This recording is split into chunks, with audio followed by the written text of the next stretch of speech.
Welcome to Suman TV. నేను మీ నవీన్. ప్రస్తుతం నేను ట్రీట్మెంట్ రేంజ్ హాస్పిటల్లో ఉన్నాను. మనతో ఉన్నారు ప్రముఖ సెక్షియాలజిస్ట్, అదేవిధంగా సైకియాట్రిస్ట్ డాక్టర్ సునీల్ కుమార్ రెడ్డి గారు. హాయ్ సార్, నమస్తే అండి. నమస్తే సార్, ఈ మధ్య సోషల్ మీడియాలో ఒక వార్త హల్చల్ చేస్తా ఉంది సార్. నిజంగా అది అసలు నిజమేనా అనంతగా ట్రెండింగ్లో ఉంది. సో అంగం సైజును పెంచే విధంగా ఎట్లాంటి సైడ్ ఎఫెక్ట్స్ లేకుండా ఒక షాక్ వేవ్ థెరపీ అనేది చక్కర్లు కొడతా ఉంది. సో మీ వీడియో కూడా ఒకటి చూసాను నేను. సో అసలు ఈ షాక్ వేవ్ థెరపీ అంటే ఏంటి? నిజంగానే అంగం సైజును పెంచే విధంగా ఈ ట్రీట్మెంట్ ఉంటుందా అండి? యాక్చువల్లీ అంగం సైజ్ గురించి మాట్లాడితే బేసికలీ అంగము ఎరెక్ట్ అయినప్పుడు, అంగంలోనికి రక్త ప్రసరణ జరిగినప్పుడు అంగం పెద్దదవడం అనేది జరుగుతుంది. సో దానికి ముందు ఎలా ఉంటుంది? ఫ్లాసిడ్ స్టేజ్లో సుప్తావస్థలో ఉంటుంది. సుప్తావస్థలో ఉన్నప్పుడు ఒక సైజు, అంగం స్తంభించినప్పుడు ఒక సైజు ఉంటుంది. బేసికలీ మనము ఇప్పుడు షాక్ వేవ్ థెరపీ అంటున్నాం కదా. ఈ షాక్ వేవ్ ఏం చేస్తుంది అంటే అంగానికి రక్త ప్రసరణ అనేది ఇంక్రీజ్ చేస్తుంది. సో సైన్స్ ప్రకారం ఎప్పుడైతే అంగానికి రక్త ప్రసరణ పెరుగుతుందో బేసిక్గా సైజ్ ఇంప్రూవ్మెంట్ అనేది జరుగుతుంది. అంతేగాని ఇది మనము మెడికేషన్ ఇండ్యూస్డ్ అంటే ఒక ఇంజెక్షన్ ఇవ్వటము, లేకపోతే ఒక టాబ్లెట్ ఇవ్వటము, ఆపరేషన్ చేసి సైజ్ పెంచడం కాదు. న్యాచురల్ వేగానే ఇంప్రూవ్ అయ్యేది. ఓకే. సో ఎప్పుడైతే మనం న్యాచురల్గా ఇంప్రూవ్ అవుతుంది అంటామో బేసికలీ మనం ఎక్కువ సైజ్ పెరిగిపోతుంది అనే దాంతో వస్తూ ఉంటారు. సో నేను క్లారిటీ ఇవ్వడం ఏంటి అంటే ఇదేదో పెద్దది అయిపోతుంది, అంగం సైజు ఇంప్రెసివ్గా తయారవుతుంది అనేది కాదు. అతనికి ఏదైతే సైజు ఉంటుందో మాక్సిమం సైజ్ వరకు ఇది తీసుకురాగలుగుతుంది. Okay okay. అంటే వితౌట్ సైడ్ ఎఫెక్ట్స్. నేను ఇప్పుడు అన్నాను కదా, ఇన్వేసివ్ టెక్నిక్స్ లేకుండా, అంటే మనం ఇంజెక్షన్ ఇవ్వటము, కెమికల్ ఇంజెక్షన్ ఆఫ్ ఎరెక్షన్స్ ఇవ్వకుండా మనం న్యాచురల్ వేగా బ్లడ్ సప్లై ఇంప్రవైజ్ చేసి అతనికి ఉండవలసిన, అంటే ఇప్పుడు కొంతమంది ముందు బాగుంటుంది, తర్వాత ఏంటంటే సుప్తావస్థలోకి వచ్చేటప్పుడు ఫ్లాసిడ్ స్టేట్ లో తగ్గిపోతుంది, బ్లడ్ ఫ్లో అనేది సరిగా లేకపోవడం వల్ల. సో అది నార్మలైజ్ చేయడానికి ఈ షాక్ వేవ్ థెరపీ అనేది ఉపయోగం. ఇది ఏంటంటే ఎన్ని రోజులు ఈ ట్రీట్మెంట్ తీసుకుంటే మనకి ఈ విధంగా అంగం సైజ్ కావచ్చు, స్ట్రాంగ్ కావచ్చు, ఎట్లా? సో ఈ బేసికలీ వాళ్ళు సైజు కన్సర్న్ అంటే నాకు అంగం సైజు మాత్రం పెరగాలి సార్, దానికంటూ వస్తూ ఉంటారు. ఓకే. సో బేసికలీ ఈ సైజ్ గురించి కొద్దిగా చెప్పుకుంటాం. Actually flaccid state and erect state. Flaccid అంటే సుప్తావస్థలో నార్మల్గా ఉన్నప్పుడు పెన్నిస్ సైజు, ఎరెక్షన్ స్టేజ్లో అంటే అంగము స్తంభించినప్పుడు ఎంత సైజు ఉంటుంది? యూజువలీ 1 ఇంచ్ టు 4 ఇంచ్ వరకు ఉండే అవకాశాలు ఉంటుందండి. అది డిపెండ్స్ ఆన్ రేస్ కావచ్చు, వాళ్ళ ఎదిగిన వాతావరణం కావచ్చు, కల్చర్ కావచ్చు, వాళ్ళు రెగ్యులర్ యాక్టివిటీస్ కావచ్చు, దాన్ని బట్టి ఫ్లాసిడ్ స్టేజ్ లో 1 to 4 ఇంచెస్ వరకు స్తంభించక ముందు. ఎరెక్ట్ స్టేజ్ అంటే అంగం స్తంభించిన తర్వాత వాళ్ళు 5 to 7 ఇంచెస్ వరకు వస్తుంది. యూజువలీ ఫ్లాసిడ్ స్టేట్ లో ఉండి కన్ఫ్యూజ్ అవుతుంటారు, సార్ నా సైజు చాలా చిన్నది ఉంది అని. యూజువలీ ఎరెక్ట్ కానప్పుడు, సుప్తావస్థలో ఉన్నప్పుడు ఈ ఫ్లాసిడ్ స్టేట్ లో అంగము ఒక యూరిన్ పాస్ చేయడానికి మాత్రమే పైప్ లాగా పనిచేస్తుంది. సో దాన్ని మనం ఊహించుకొని ఇది పెద్దది కాదు అని చాలా మంది భయపడుతుంటారు.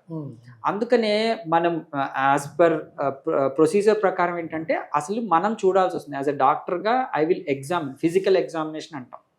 ఫిజికల్ ఎగ్జామినేషన్లో అంగాన్ని పరీక్షించినప్పుడు అది నిజంగానే చాలా, అంటే మేము కంపేర్ ఆబ్వియస్లీ ఈ సైజ్ అని కాదు, యూజువలీ అడల్ట్ స్టేజ్లో ఎంత ఉంటుంది, చిన్న పిల్లల్లో ఎంత ఉంటుంది అని కొన్ని సైజెస్ ఉంటాయి. దాన్ని బట్టి మనం పరీక్షిస్తాం. వాళ్ళు మనకు నిజంగా చిన్నది అనిపిస్తే మనం అప్పుడే చెప్తాం కొద్దిగా చిన్నదే ఉంది అంటే దీనికి షాక్ వేవ్ థెరపీ ఈజీగా. ఏజ్ వాళ్ళకి కరెక్ట్ సార్, ఇది సూటబుల్ ఏజ్ నుంచి ఏజ్ వాళ్ళు చేయించుకోవచ్చు. ఈ షాక్ వేవ్ థెరపీ మనం పెట్టిన షాక్ అంటే భయం లేకుండా షాక్ ఉండదు, పిల్లల్లో కూడా ఉంటుంది, కానీ నేను ప్రిఫర్ చేయను. యూజువలీ ఆఫ్టర్ 18 తర్వాతే ఇఫ్ దే ఆర్ సెక్షువల్లీ యాక్టివ్గా ఉన్నప్పుడు మాత్రమే, సెకండరీ క్యారెక్టర్స్ వచ్చిన తర్వాత మాత్రమే నేను దీన్ని ప్రిఫర్ చేస్తాను. ఓకే. సో ఆఫ్టర్ 18 తర్వాత ఇది సేఫ్ ఉంటుంది. సో ఇబ్బంది లేకుండా వాళ్ళకి బ్లడ్ సప్లై అనేది ఇంప్రూవ్ అవుతుంది. ఇప్పుడు ఈ వీడియో చూసే వాళ్ళు ఉంటారు సార్, ఎందుకంటే ఈ ప్రాబ్లం అనేది, సమస్య అనేది లేకపోయినా సరే ఏమైనా మేము ట్రీట్మెంట్ తీసుకోవచ్చా అంటే బ్లడ్ ఫ్లో అనేది ఇంకా పెరుగుతుంది అంటా ఉన్నారు, సైజ్ కూడా పెరిగే అవకాశం ఉంది అంటున్నారు. కాబట్టి మాకు ప్రాబ్లం అయితే లేదు కానీ తీసుకోవచ్చా ఈ ట్రీట్మెంట్ అని అనుకునే వాళ్ళకి ఏం చెప్తారండి? సో ఎప్పుడైతే సైజ్ కన్సర్న్ అయ్యి వాళ్ళకి ఎరెక్షన్స్ బాగానే ఉండి ఇబ్బంది అవుతుంది, ఒక్కసారి ఒక ప్రొఫెషనల్ ని కలిసి అసలు అవసరమా లేదా అని తెలుసుకొని వాళ్ళు తీసుకోవచ్చు. ఈ విషయాల్లో అవసరం ఉన్నా లేకపోయినా సైజ్ పెరుగుతుందని చెప్పి తీసుకునే వాళ్ళు కూడా ఉంటారు కదా. అదే ఆ పాయింట్కి వస్తే ఏంటి అంటే ఈ షాక్ వేవ్ థెరపీ అంటే ఎక్స్ట్రా కార్పోరియల్ లో ఇంటెన్సిటీ షాక్ వేవ్ థెరపీ. అంటే ఏంటి సార్, షాక్ పెడతారా అక్కడ కరెంట్ సర్క్యూట్? ఈ షాక్ అంటేనే చాలా మంది భయపడుతుంటారండి, అంగానికి ఏంటి షాక్ ఇస్తారా అని. బేసికలీ ఇది షాక్ అనేది మిస్నోమర్, షాక్ కాదు, యాక్చువల్లీ సౌండ్ వేవ్స్ తో అంగాన్ని స్టిమ్యులేట్ చేస్తాము. వైబ్రేషన్స్ కైండ్ ఆఫ్ ఉంటుంది దాంతో, సౌండ్ వేవ్స్ తో మనము. సో అందుకని షాక్ అని చెప్పారు దాన్ని. బేసికలీ మీరు అన్నారు కదా అవసరం ఉన్నా లేకపోయినా అని, it's a kind of massaging. అంటే మీకు అర్థమయ్యేటట్టు నేను చెప్పడానికి ఒక మసాజింగ్ టెక్నిక్ లాగా అనొచ్చు. సో మసాజింగ్ తీసుకోవడంలో తప్పు లేదు, బట్ మరీ ఎర్లీ ఏజ్లో పిల్లోడిని ఇబ్బంది పెట్టకుండా వాళ్ళు సెక్షువల్లీ యాక్టివ్ అయినప్పుడు ఇది తీసుకోవడంలో తప్పు లేదు. సార్ కొన్ని అపోహలు అయితే ఉన్నాయి, అట్లాంటి సెన్సిటివ్ ప్లేస్లో మీరు ఇట్లాంటి వైబ్రేషన్స్ అంటే షాక్ అనేది పక్కన పెట్టండి, వైబ్రేషన్స్ ఇవ్వడం వల్ల అక్కడ ఉన్న నర్వ్స్ ఏమైనా డ్యామేజ్ అయ్యే అవకాశం ఉంటుంది. అదేవిధంగా మళ్ళీ వాళ్ళకి ఒకవేళ శృంగారంలో పాల్గొనే సమయానికి మళ్ళీ ఆ వైబ్రేషన్స్ వస్తే కానీ అంగం స్తంభించదు అని చెప్పి కొన్ని అపోహలు ఉన్నాయి, దానికి ఏం చెప్తారండి? మంచి క్వశ్చన్ అండి. బేసికలీ షాక్ వేవ్ వల్ల నరాల బలహీనత వస్తుందా అనేది మీ డౌట్ కదా. సో బేసికలీ పెన్నిస్కి సప్లై చేసే నర్వ్స్ ఉంటాయి.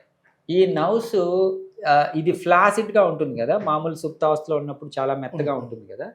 ఈ నర్వ్స్ లోపల ఉంటాయి, చాలా సెన్సిటివ్ ఉంటాయి. ఇది అంగం మొత్తము సప్లై చేసే నర్వ్స్.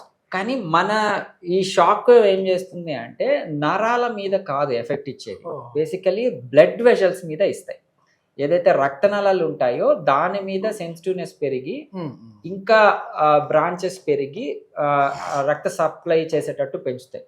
సో ఈ షాక్ వేవ్ థెరపీ వల్ల నరాల బలహీనత రాదు. Actually in fact blood supply improvise చేసి అంగస్తంభన ప్రాబ్లమ్ని కరెక్ట్ చేస్తుంది. ఓకే, ఇప్పుడు బయట మార్కెట్లో దొరికే వైబ్రేటర్స్ ఉంటాయి కదా, దానికి ఈ షాక్ వేవ్ థెరపీకి ఉన్న డిఫరెన్స్ ఏంటి సార్? సో వైబ్రేటర్స్ ఏంటి అంటే టిపికలీ ఇది వైబ్రేట్ అవుతూ ఉంటుంది, దీనికి వైబ్రేషన్స్ ఇస్తుంది. ఈ న్యూమాటిక్ షాక్ వేవ్ ఏంటి అంటే దీంట్లో ఒక బుల్లెట్ పైకి కిందకి వచ్చి దీన్ని షాక్స్ కి గురి చేస్తుంది. లోపల తిరుగుతుంది. ఇది ప్రోబ్ అనుకుంటే దీని లోపల సౌండ్ వేవ్స్ ని క్రియేట్ చేస్తుంది. సో ఇది యాక్చువల్లీ ఇక్కడ నుంచి ఏంటంటే సౌండ్స్ వచ్చి దీని మీద పడతా ఉంటాయి. సో దీంట్లో చిన్న ట్రామా, పెన్నిస్ లో ట్రామాని కలెక్ట్ చేసి దాంట్లో బ్లడ్ సప్లైని ఇంప్రవైజ్ చేసే టెక్నిక్. ఈ టెక్నిక్ నియోవాస్కులరైజేషన్ అంటాం. సో నియోవాస్కులరైజేషన్ అంటే కొత్త రక్తనాళాలు అంగంలో కలిగి రక్త ప్రసరణని ఇంప్రూవ్ చేసే టెక్నిక్. ఓకే, ఇది ఎన్ని రోజులు తీసుకోవాలి సార్? ఇది సో ఇట్స్ డిపెండ్స్. ఇది డిపెండ్స్. యూజువలీ సెషన్స్ అంటే ఒక షాక్ వేవ్తో మనకు సూపర్ ఇంప్రూవ్మెంట్ అనేది మనకు తెలియదు. బట్ చిన్నగా ఏంటి అంటే ఇది weekly sessions, weekly twice sessions ఉంటాయి. సో ఇలాగా మనము 8 to 12 సెషన్స్ మనం ఇస్తాం. సో డిపెండ్స్ ఆన్ ట్రీట్మెంట్ జరిగే సమయంలోనే ఒకవేళ ఏదైనా శృంగారంలో పాల్గొనాలి అంటే వాళ్ళ పార్ట్నర్తో పాల్గొనవచ్చు, లేదంటే ట్రీట్మెంట్ అంతా ఈ 12 సిట్టింగ్స్ అయిన తర్వాత మాత్రమే పార్టిసిపేట్ చేసే విధంగా? లేదండి, బేసికలీ డ్యూరింగ్ ప్రొసీజర్ కూడా I encourage to go for a sex. అంటే ఈ సెక్షువల్ యాక్టివిటీ ఉంటేనే అతనికి ఇంప్రూవ్మెంట్ అనేది తెలుస్తుంది. మళ్ళీ అన్ని సెషన్స్ అయిన తర్వాత అంటే ఆబ్స్టినెన్స్ అంటాం, అంటే సెక్షువల్ ఆబ్స్టినెన్స్. ఈ సెక్షువల్ ఆబ్స్టినెన్స్ అనేది లేదు షాక్ వేవ్ థెరపీలో. Okay okay.